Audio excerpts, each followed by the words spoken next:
এই যে এখানে যে ভিউজগুলো আসলো, এগুলো আসার সবথেকে বড় ফ্যাক্ট কি, কোন জিনিসটার উপরে সবথেকে বেশি নির্ভর করে ভিউজ আসার পিছনে, আজকের এই ভিডিওতে ক্লিয়ার করব। আপনারা যদি ইউটিউবে কাজ করে থাকেন তাহলে এই ভিডিওটা আপনাদের সবার জন্য ইম্পর্টেন্ট, কেননা ইউটিউব সম্পর্কিত সব কিছু আপনাকে জানতে হবে, তাহলে কিন্তু আপনি এখানে গ্রো করতে পারবেন খুব দ্রুত। ঠিক আছে, তো এখানে যদি আপনি আসেন দেখতে পারতেছেন কী পরিমাণ ভিউজ আছে আমি আপনাদেরকে ক্লিয়ারলি বুঝাবো। চ্যানেল যারা নতুন আসছেন ভিডিওতে লাইক দিয়ে দিবেন, চ্যানেল অবশ্যই সাবস্ক্রাইব করবেন। তো এখানে যদি আমি আপনাদেরকে দেখাই ভিউজ আসছে কত, দেখতে পারতেছেন 8800। ঠিক আছে, তো এখানে যদি রিচে আসি 8000 ভিউজ আমাকে ইমপ্রেশন দিছে তারা কত, 48000। ঠিক আছে, বা 49,000 আপনি ধরতে পারেন। এঙ্গেজমেন্টে আসলেও কিন্তু এখানে কিন্তু ওয়াচ টাইম অনেকটাই কিন্তু ভালো আসছে, আপনারা দেখতে পাচ্ছেন এখানে কিন্তু গ্রিন কালার আছে। ঠিক আছে, অ্যাভারেজ ওয়াচ টাইম যদি এখানে ধরেন 2 মিনিট 26 সেকেন্ড করে অ্যাভারেজ ওয়াচ টাইম আসছে, তাহলে এই ভিডিওটা আরও ভিউজ আসবে বা আরও ভাইরাল হবে। এখন আসি এই ভিডিওটা যে আমি আপলোড করলাম, কিসের উপরে আপলোড করলাম এবং কি বড় ফ্যাক্টগুলো কি, আমি এখানে পেন্সিল আইকনে ক্লিক করে দিব।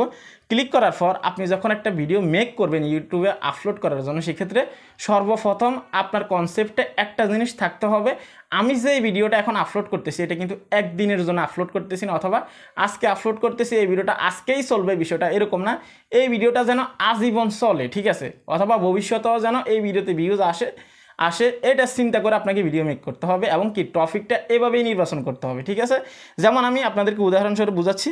এখানে যে আপনারা দেখতে পাচ্ছেন আমি যে ভিডিওটা তৈরি করছি, এই ভিডিওটা কী টপিকে ছিল আপনারা দেখতে পাচ্ছেন, নতুন ধামাকা কন্টেন্ট মনিটাইজেশন, এবং নিচের টাইটেলটা ছিল কন্টেন্ট মনিটাইজেশন নিউ আপডেট 31শে আগস্ট। ঠিক আছে, তো এখানে আপনারা বুঝতে পারতেছেন কন্টেন্ট মনিটাইজেশন নিয়ে, যেহেতু আমার ওই চ্যানেলে আমি এই ভিডিওটা আপলোড করছি বড় চ্যানেলে, তো সেই ক্ষেত্রে আমি এখানে কন্টেন্ট মনিটাইজেশন যেহেতু মেনশন করছি, এই কন্টেন্ট মনিটাইজেশন লিখে কিন্তু মানুষে আজীবন সার্চ করবে ইউটিউবে, তাহলে সেই ক্ষেত্রে আমি নিশ্চিত হতে পারতেছি যে যখনই কন্টেন্ট মনিটাইজেশন লিখে সার্চ করবে আমার এই ভিডিওটা সার্চ লিস্টে অবশ্যই যাবে, কেননা এখানে কন্টেন্ট মনিটাইজেশন মেনশন করা আছে, অথবা টাইটেলটা এভাবেই দেওয়া আছে। এক্স্যাক্ট আমি আপনাকে এটাই বোঝাতে চাচ্ছি, যখন আপনি ভিডিওটা মেক করবেন আপনার ওই টপিকে ভিডিওটা যেন মানুষে আজীবন সার্চ করে। এই কন্টেন্ট মনিটাইজেশন ফেসবুকে যতদিন থাকবে না ততদিন কিন্তু আমার এই ভিডিওটা মানুষের সার্চ লিস্টে যাবে, 2-1টা করে ভিউজ আসতেই থাকবে। এই ভিডিওটা আমাকে লাইফ টাইম সাপোর্ট দিবে, অর্থাৎ যতদিন কন্টেন্ট মনিটাইজেশন আছে ততদিন আমাকে সাপোর্ট দিবে। এই ভিডিওটা সার্চ করলে এই ভিডিওটাতে ভিউজ আসবে, এই ভিডিওটা মানুষে দেখবে। তো সেক্ষেত্রে যখন আপনি একটা ভিডিও মেক করবেন, একদিনের কথা, এক উইকের কথা চিন্তা করে আপনি এই ভিডিওটাকে মেক করবেন না, আজীবনের কথা চিন্তা করবেন, ভবিষ্যতের কথা চিন্তা করবেন। সেক্ষেত্রে আমরা যদি ভিডিও আপলোড করি সেক্ষেত্রে অবশ্যই আমাদেরকে এই জিনিসটা অবশ্যই মাথায় রাখতে হবে। ঠিক আছে, তো এখন আসি সেকেন্ড যে বিষয়টা, ভিডিওটা তো আপনি মেক করলেন, আপনার ভিডিওতে দম আছে, সমস্যা নেই। এখন আপনাকে প্রথম যে কাজটা করতে হবে সেটা হচ্ছে যে আপনার ভিডিওর থাম্বনেইলটা এমনটাও না যে আপনি এমন থাম্বনেইল তৈরি করছেন যেটা ইনভ্যালিড। হ্যাঁ, ক্লিক করার পর অডিয়েন্স আপনার ভিডিওটা দেখলো না, অবশ্যই আপনার থাম্বনেইলের সাথে আপনার ভিডিওর সাথে যেতে হবে। ঠিক আছে, আর সিক্রেট একটা জিনিস আমি আপনাদেরকে বলে দিচ্ছি, এই যে এখানে আমি থাম্বনেইলে যে জিনিসটা ইউজ করছি না, যে কথাটা ইউজ করছি, এই কথাটা আমার টাইটেলে কিছুটা থাকতে হবে। ইভেন যে কথাটা আমি থাম্বনেল টাইটেলে বলছি এটা আমার ভিডিও ফার্স্ট টাইম আমি বলতে হবে আমার অডিয়েন্সকে, তাহলে কিন্তু তারা বিশ্বাস করবে। সেই ক্ষেত্রে এই যে এখন যে কথাটা বললাম এটা একদমই সিক্রেট কথা, এটা অনেকেই বলে না। ঠিক আছে, তো সেক্ষেত্রে যখন ভিডিও মেক করবেন এই কয়েকটা জিনিস মাথায় রেখে ভিডিও মেক করবেন। এই ইউটিউবে ভিউজ আসার পিছনে এই কয়েকটা বিষয় কিন্তু ম্যাটার করে। এক হচ্ছে আপনি টপিক নির্বাচন করতেছেন, ভিডিও তো সবাই আপলোড করে, সবার কি ভিউজ আসে না। ঠিক আছে, অনেক সময় দেখবেন যে আমি যে টপিকে ভিডিও আপলোড করতেছি সেম আপনিও একই টপিকে ভিডিও আপলোড করতেছেন, কিন্তু আমার ভিউজ আসতেছে আপনার আসতেছে না, আবার আপনার আসতেছে আমার আসতেছে না। যার আসতেছে না ব্যর্থতা কিন্তু তারই।